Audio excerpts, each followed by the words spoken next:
Molecular mass की बात करते हैं जी। इससे पहले तो हमें ये पता होना चाहिए कि जो मॉलिक्यूल होता है वो हमारे पास कैसा होता है। हम कहते हैं कि जो एटम्स होते हैं वो आपस में जब कॉम्बिनेशन बनाते हैं, यानी कि आपस में बॉन्ड्स बनाते हैं, तो उसको हम क्या कहते हैं जी, वो मॉलिक्यूल बन गया। अब उस मॉलिक्यूल का जो हम मास निकालेंगे, यानी कि उसके प्रोटॉन और न्यूट्रॉन की तादाद को गिन के जो हम एटॉमिक मास निकालते हैं और उन सबको सम करते हैं, तो हम कहते हैं कि जी ये क्या निकल आएगा, मॉलिक्यूलर मास। जिस तरह यहाँ पर मैं एग्जांपल अगर दे दूं CH4 की, चले हम यहाँ पर लिख देते हैं। मीथेन की हमने एग्जांपल दे दी, जो गैस होती है घरों में हम इस्तेमाल करते हैं, ठीक है। चूल्हे में जो हमारे आ रही होती है उसको मीथेन गैस कहते हैं। अच्छा, अब ये क्या है, इसके साथ आपको क्या नजर आ रहा है कि एक कार्बन है और 4 हाइड्रोजन है। तो हमने क्या किया, इनके सिंबल्स को इकट्ठा करके इनका फॉर्मूला बना दिया, और इनके जब एटॉमिक मैसेज को सम कर देंगे, यानी कि कार्बन के एटॉमिक मास को और 4 हाइड्रोजन के एटॉमिक मास को सम करेंगे, तो हमारे पास क्या आ जाएगा जी, मॉलिक्यूलर मास आ जाएगा। अब ऐसा करते हैं कि हम मॉलिक्यूल इसको बना लेते हैं। जैसे कार्बन हमने लिया, चले हम इसको थोड़ा सा नीचे ले लेते हैं। कार्बन को हम कहते हैं कि इसके न्यूक्लियस में कितने प्रोटॉन होते हैं, 6 होते हैं, ठीक है। और इसके न्यूट्रॉन कितने होते हैं, वो भी आपके पास 6 होते हैं। अब जब इसका फर्स्ट शेल हम बनाते हैं तो हम कहते हैं कि इसके फर्स्ट शेल में सिर्फ और सिर्फ 2 इलेक्ट्रॉन्स आ सकते हैं, तो यहाँ पर हमने मेंशन कर दिए 2 इलेक्ट्रॉन के साथ। इसी तरह से जब हम इसका अगला शेल बनाएंगे तो उसमें मैक्सिमम जो है वो 8 आ सकते हैं, लेकिन हमें कितने चाहिए जी, 4 मजीद और चाहिए। तो हम क्या करते हैं, 4 इलेक्ट्रॉन यहाँ पर बना देते हैं। ये 4 हमने बना दिए। अब इसके साथ हमने हाइड्रोजन कितने लेने दी, 4 लेने हैं, तो हम यहाँ पर साइड पे हाइड्रोजन बना देते हैं। उसका न्यूक्लियस एक प्रोटॉन के साथ, और उसका जो शेल होता है उसके अंदर एक इलेक्ट्रॉन यहाँ पर मूव कर रहा होता है। और इसी तरह से यहाँ पर हम क्या करेंगे, एक प्रोटॉन न्यूक्लियस के साथ हाइड्रोजन का, और उसका जो शेल होगा उसके अंदर एक इलेक्ट्रॉन। अब हम क्या करेंगे, इसके नीचे भी एक हम हाइड्रोजन ऐसा करते हैं कि बना देते हैं, उसके अंदर न्यूक्लियस के अंदर भी एक ही प्रोटॉन होगा और उसके शेल के अंदर एक इलेक्ट्रॉन होगा। और यहाँ पर भी ऐसे ही होगा कि एक प्रोटॉन होगा न्यूक्लियस में हाइड्रोजन के, और उसके शेल के अंदर एक ही इलेक्ट्रॉन होगा। अब ये क्या करते हैं, ये हमने स्ट्रक्चर तो बना दिए। अब इसके जो इलेक्ट्रॉन है हाइड्रोजन के, यहाँ चले हम मेंशन कर देते हैं, ये भी हाइड्रोजन है, ये भी, ये हाइड्रोजन और ये हाइड्रोजन, और ये जो सेंटर में हमने बनाया जी ये कार्बन है। अब ये इलेक्ट्रॉन हाइड्रोजन के क्या करते हैं, अपने अंदर भी रिवॉल्व कर रहे होते हैं और कार्बन के अंदर भी, क्योंकि कार्बन की वैलेंसी क्या होती है, 4 हम कहते हैं। इसने ऑक्टेट अपना कंप्लीट करना होते हैं, 8 इलेक्ट्रॉन पूरे करने होते हैं, तो इसलिए ये 4 हाइड्रोजन के साथ कंबाइन होता है, बॉन्ड बनाता है, यहाँ पर भी, यहाँ पर भी, और इसी तरह से इस हाइड्रोजन के साथ भी। तो क्या होता है, हाइड्रोजन के अपने अंदर भी ऑर्बिट में ये इलेक्ट्रॉन मूव कर रहा होता है, और इसी तरह से कार्बन के अंदर भी। और इन चारों हाइड्रोजन के साथ यही होता है कि अपने ऑर्बिट में भी ये इलेक्ट्रॉन को मूव करा रहे होते हैं, और कार्बन के अंदर भी, इन सब के साथ ऐसे ही होता है। तो ये हमारे पास क्या बन गया जी, मॉलिक्यूल बन गया हमारे पास मीथेन का। अब हम क्या करते हैं, इसका हम कहते हैं कि मॉलिक्यूलर मास हम निकालते हैं। यहाँ पर फॉर्मूला लिखते हैं जी, मॉलिक्यूलर मास क्या होता है, मॉलिक्यूलर मास होता है जी, हम यहाँ पर लिख देते हैं some of all the message, यानी कि ये जो सारे के सारे एटम यहाँ पर हमने बनाए हैं और लिखे हैं, some of message of, sorry, message हम इनके लेंगे, ठीक है। और उन सबको हम क्या कर देंगे, ऐड कर देंगे, some of message of all atoms, ठीक है। जो जो उस मॉलिक्यूल में एटम्स जो उस मॉलिक्यूल में मौजूद होंगे, उन सब के मैसेज को लेंगे और फिर ऐड कर देंगे।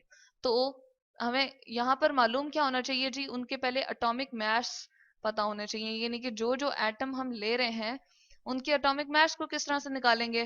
तो ये हम लिखते हैं जी यहाँ पर, नंबर ऑफ प्रोटॉन, यानी कि किसी भी एटम के नंबर ऑफ प्रोटॉन हो और उसमें हम प्लस कर देते हैं जी नंबर ऑफ, चले हम इसको थोड़ा सा इधर लिख देते हैं, नंबर ऑफ, इसके नीचे ही मैं लिख रही हूँ न्यूट्रॉन, ठीक है।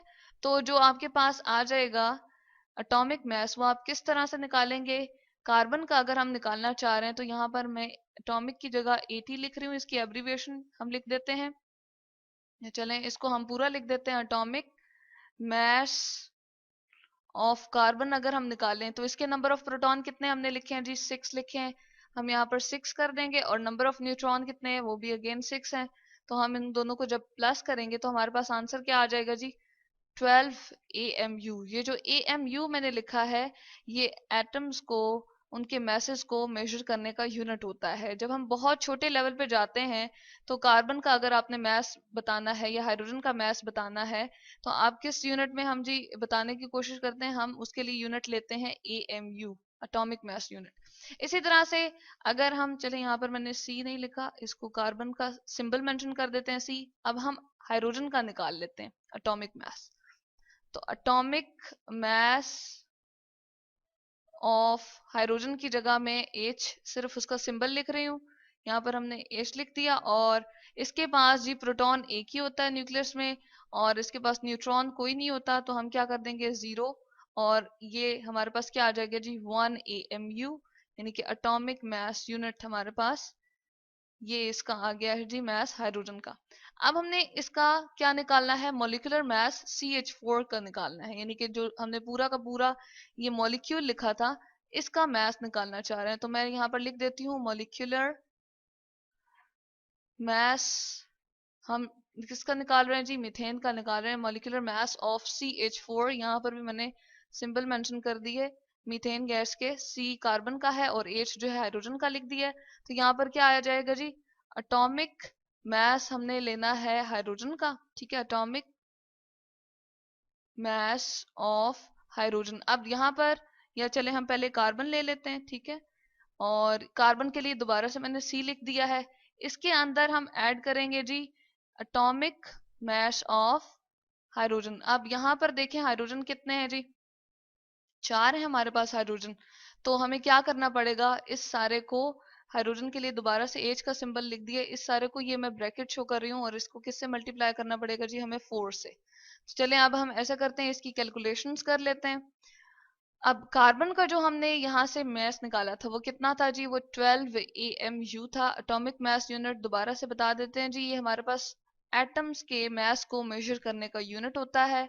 अब यहाँ पर 4 यहीं वाला हमने लिख दिया, और एटॉमिक मास ऑफ हाइड्रोजन जो हमने निकाला था H के सिंबल से मैंने यहाँ पर रिप्रेजेंट किया था, ये कितना था जी 1 AMU। अब इसको क्या करेंगे, मल्टीप्लाई जब हम करेंगे तो हमारे पास क्या आंसर आ जाएगा जी 12, और प्लस कर देंगे इसमें हम 4, 12 AMU, और इसमें हमने प्लस किया है 4 AMU, तो हमारे पास आंसर क्या आ जाएगा, ये आएगा जी 16 AMU। तो यहाँ से हमें मालूम हो गया कि जो हमने मीथेन लिया था मॉलिक्यूल, मीथेन का मॉलिक्यूल लिया था, उसका जो मॉलिक्यूलर मास है वो कितना आ गया जी, वो हमारे पास 16 AMU है। इसी तरह से बहुत सारे मॉलिक्यूल जो हमारे आसपास हैं, जिस तरह वाटर का मॉलिक्यूल हम ले लेते हैं या कार्बन डाइऑक्साइड ले लेते हैं, उन सब का भी इसी तरह से हम क्या कर लेते हैं, मॉलिक्यूलर मास फाइंड कर लेते हैं। यानी कि सबसे पहले एटॉमिक मास हर एक का सेपरेटली हम निकाल लेते हैं, और फिर उन सबको ऐड कर देते हैं, यानी कि sum of masses of all the atoms जो उस मॉलिक्यूल के अंदर मौजूद होते हैं उसको हम कहते हैं जी मॉलिक्यूलर मास। और ये हमारे पास किसका होता है, वो वाले उन वाले एलिमेंट्स, वो सॉरी कंपाउंड्स का होता है, या हमारे पास मॉलिक्यूल्स का होता है जो आपस में इलेक्ट्रॉन की शेयरिंग कर रहे होते हैं। जैसे यहाँ पर CH4 हमने लिखा है, तो हमने क्या कहा था जी, कार्बन और हाइड्रोजन आपस में इलेक्ट्रॉन की शेयरिंग कर रहे थे, और इस तरह से मॉलिक्यूल बन गया, और इनके सारे के सारे एटम्स के मैसेज को जब हम सम कर लेंगे तो हमारे पास मॉलिक्यूल